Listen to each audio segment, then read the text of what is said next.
Well, I became interested in the blood cancer field strictly by accident. At the time I was a resident, the Korean War was on, and all the resident physicians were being drafted for service. I was on a very busy teaching service, and by the time I came down to the draft board, all the positions were filled for the Army, the Navy, and the Air Force. The only position that was open was in the Commissioned Corps of the Public Health Service, and I found that the clinical center of the National Institutes of Health was opening, and they were looking for physicians to serve as interns at the clinical center. Well, I thought I would gain a lot of experience being at the Cardiology Institute, but I was told that I didn't have enough experience for that, and the only thing that was available was the Cancer Institute. Well, cancer medicine and the Cancer Institute was the gulag of all the specialties, but I had no alternative.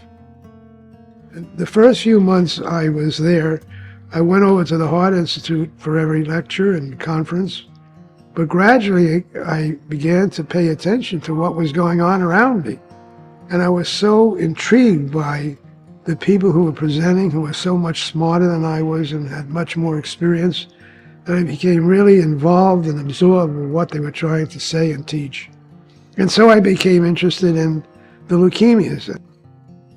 During the course of my training at the National Institutes of Health, I obviously was interested in becoming an expert in neoplastic diseases of all kinds, emphasizing leukemias, and because of the similarity with these myeloproliferative neoplasms, I became interested in those diseases as well. There were, in the late 50s, as part of the war on cancer that President Nixon started to develop, a bunch of study groups were formed, and one of them was a so-called polycythemia vera study group. And polycythemia is a disease of too many red cells. The bone marrow becomes hyperactive, makes too many red cells, and then too many white cells, and too many platelets, and it's like too much water in a pipe. And so the pipe bursts, the patient analogously has a stroke, and this is why patients suffer and even die with this disease. So I had asked the head of this study group, Dr. Wasserman, who at that time was at Mount Sinai, if we could join, and he said we could, particularly because of my previous training, and that was back in the early 60s, and they had in this study group many of the leading hematologists of the 20th century, and I was very fortunate to become introduced to most of them, if not all, and learn from them.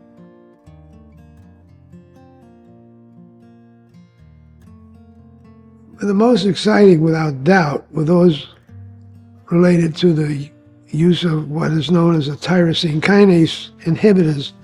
And very simply, tyrosine kinase inhibitor inhibits one of the pathways that cause a cell to become leukemic.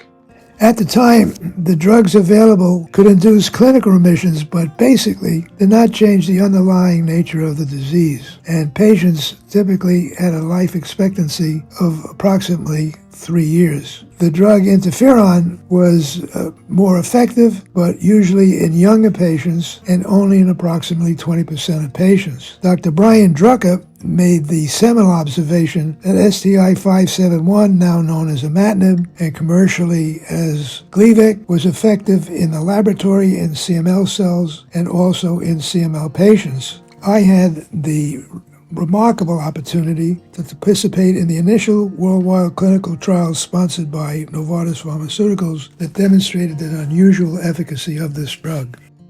And by sheer coincidence, one of the people who worked for me moved upstate and encountered a nurse who was desperate because she had a cousin who lived in Atlanta who was told he only had 3 years to live because he had chronic myeloid leukemia. And this gentleman was searching all over the world for something better than conventional therapy, which only led to a 3-year survival. And so she said, well, contact Dr. Silver and see if he can help you. And of course, I was contacted, and I was delighted to speak to him on the phone and said that he has to come up and see if he could fit into the study, which he then did, and he was able to obtain imatinib on the first go. He went into a very nice remission, a deep molecular remission, which means that he had a very, very good response, and he has been alive and well for 25 years.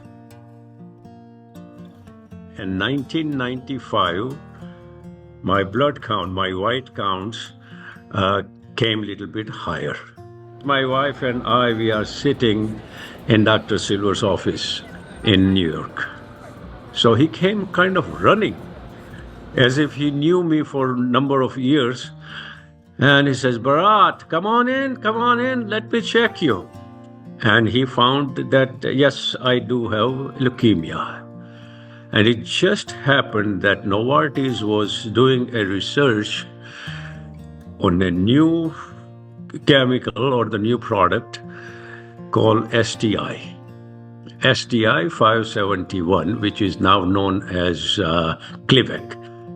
And usual normal counts are 4,500. And I was at 76,000.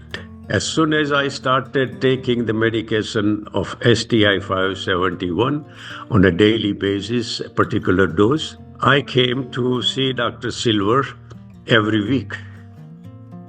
And he could see that my counts were going down. And within 2 months, 3 months, I was back to the normal of 4,500. He has been a good listener to his patients. He listens to what their problems are. He examines their case extremely well by looking through their records. And he puts a lot of thought into patients even before meeting them. So he would come to clinic with a stack of records that he would have flipped through beforehand. And when the patients come, he already has an idea of what's going on. He listens to what they have to say, and then he shares his opinion. And he is very opinionated.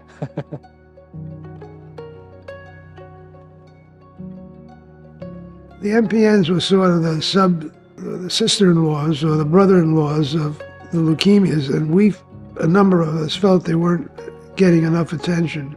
We knew that there was a lot of research going on, but it was being disseminated throughout the scientific field, and at meetings they were not given sufficient attention. And we felt that there was, for those of us interested in this field, as I was because of this old polycythemia vera study group, which was founded in the late 60s and 70s, that there was a lot to be accomplished.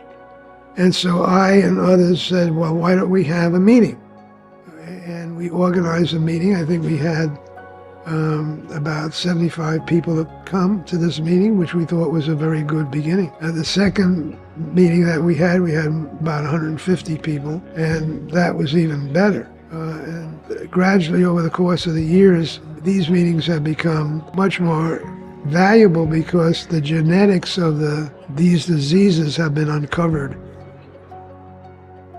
My good friend and colleague, Dr. Jerry Spivak, currently Professor Emeritus at Johns Hopkins Medical School, has participated with me in these sessions since its very beginning as a co-chair.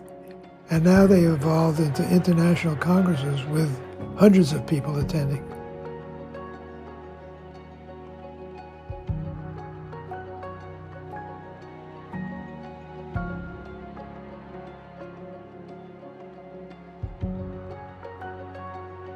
To have the dedication, the focus, not only for just patients with MPN, in rare disease, just the angle of interferon and how to keep pushing that forward. There's been 40 years of experience of interferon in hematologic malignancy in general, and a lot of that has been shaped by Dr. Silver. But just his everyday dedication to the patients, to bringing this one singular therapy that has been shown to lead to really deep responses, more so than other available therapies, is really, really remarkable. I hope to have a small fraction of that persistence as part of my career.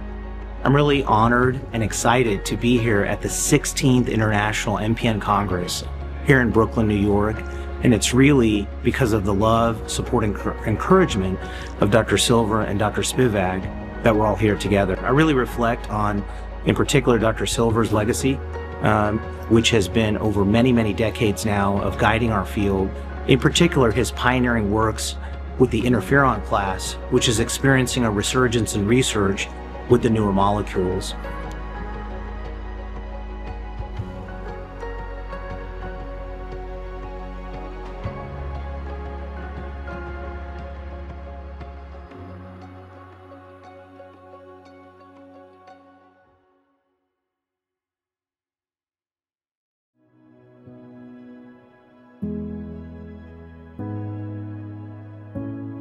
I was asked by the chairman of the Department of Medicine to go to Salvador Bahia, Brazil, where the Rockefeller Foundation had a program to help set up an American-style residency program. However, while I was there, I had the opportunity to go to the Xingu jungle, that's the Mato Grosso portion of Brazil.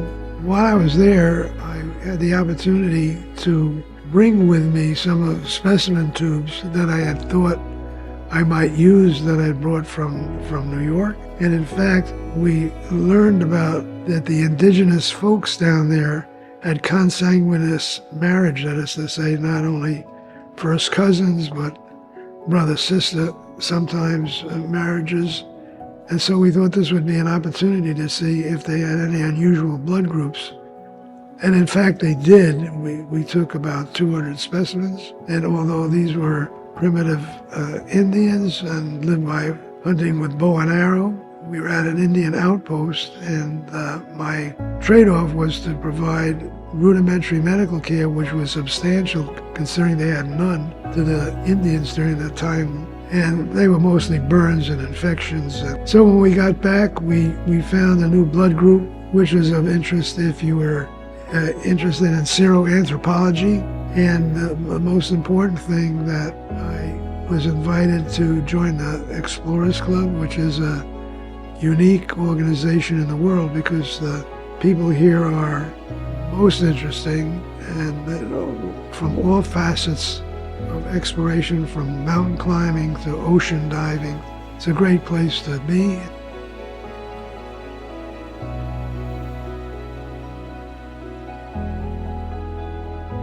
Blessed because I am involved with a foundation called the Cancer Research and Treatment Fund, which is involved with research, treatment, education, and it supports research in cancers and myeloproliferative neoplasms, other forms of lymphomas and leukemias.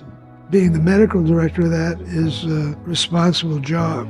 We have contributed a significant amount of money over the years to research, and it's a very viable organization at the present time with a very active board of directors, full-time director of development, and associated support staff.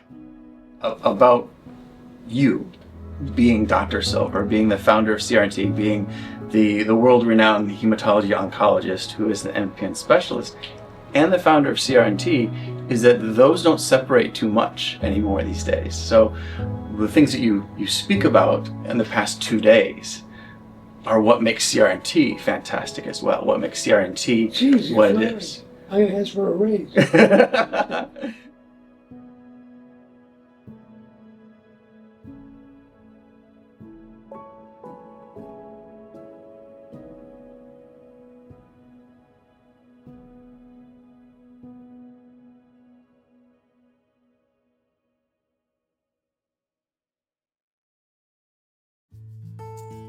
I wasn't really given very good advice in my formative years. As a matter of fact, I think I'm only the first person that ever applied to only one medical school and got in that I'm aware of. And when I was a junior at Cornell, my pre-med advisor told me that the interview committee was coming up to Ithaca, and he said, of course you'll never get in. It's a wonderful interview experience, and it's good practice. And so that was a time also when a lot of the veterans had come back. The great generation had come back from the Second World War. And being a junior and competing against the veterans and also the superstars in my own class and age, it was impossible. At the time, I was the student director of the symphonic band and the orchestra, and was one of the people who were in charge of the marching band. And most of the interview focused on that.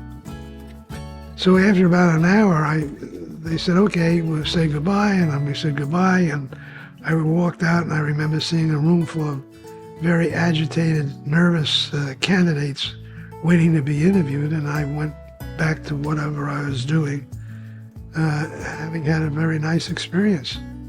And when I got home at Christmas vacation, to my amazement, there was a letter which I opened, and it said I was accepted for the class of 1953.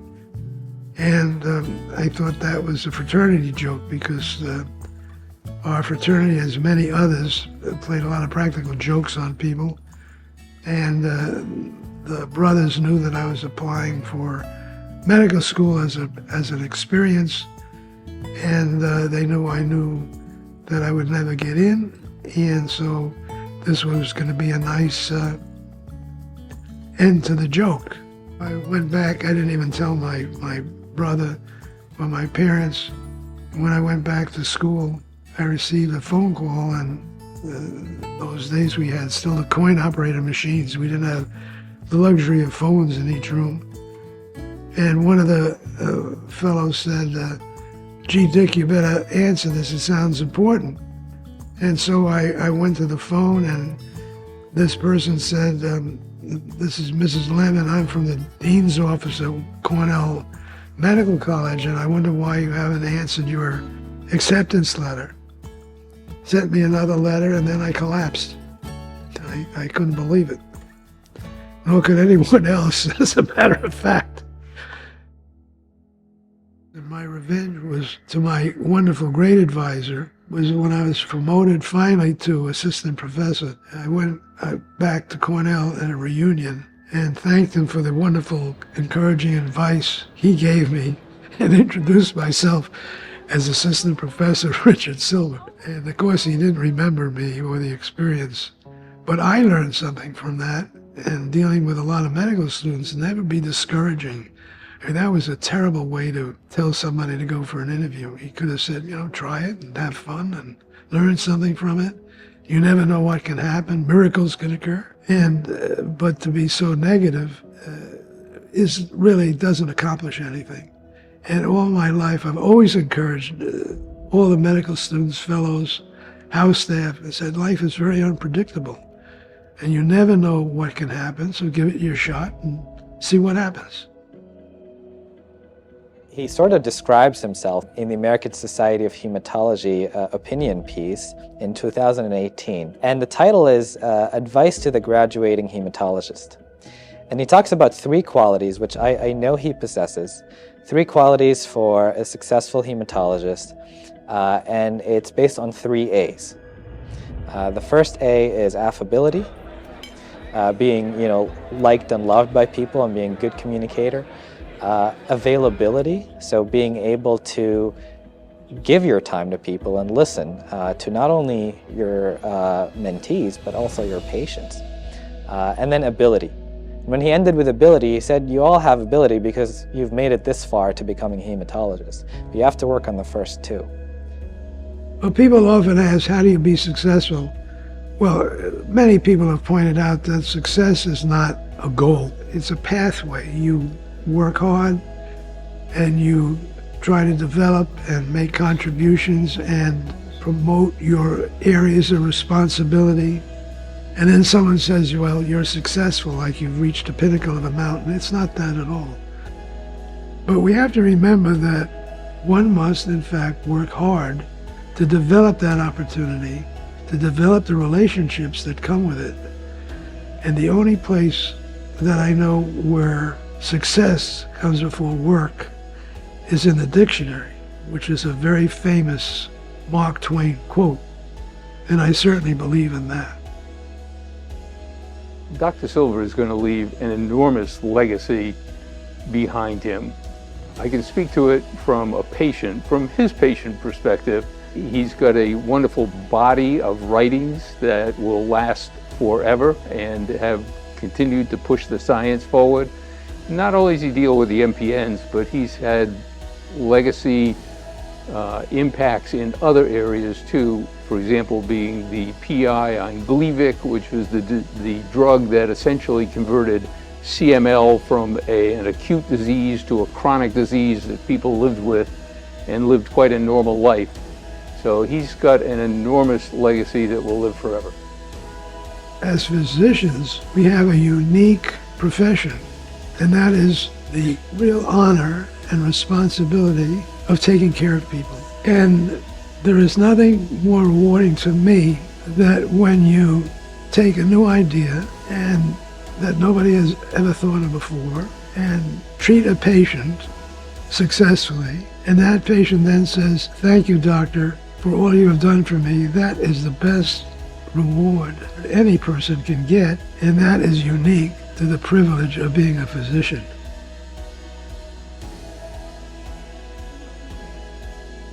And so thank you. Thank you for being such a tremendous impact on my career, my life, and for all the patients you've treated, all the colleagues you have worked with, all the mentees you have mentored and given advice to, who I'm sure are extremely thankful for everything you've done. I'd like to say to you, Dr. Silva, thank you very much. I'm here today in the shape that I'm in 17, 18 years after the diagnosis because of your treatment, because you were the one that decided to pursue interferon and be really pugnacious about following that path and treating me with that drug over a very long period of time, which has worked very, very well for me.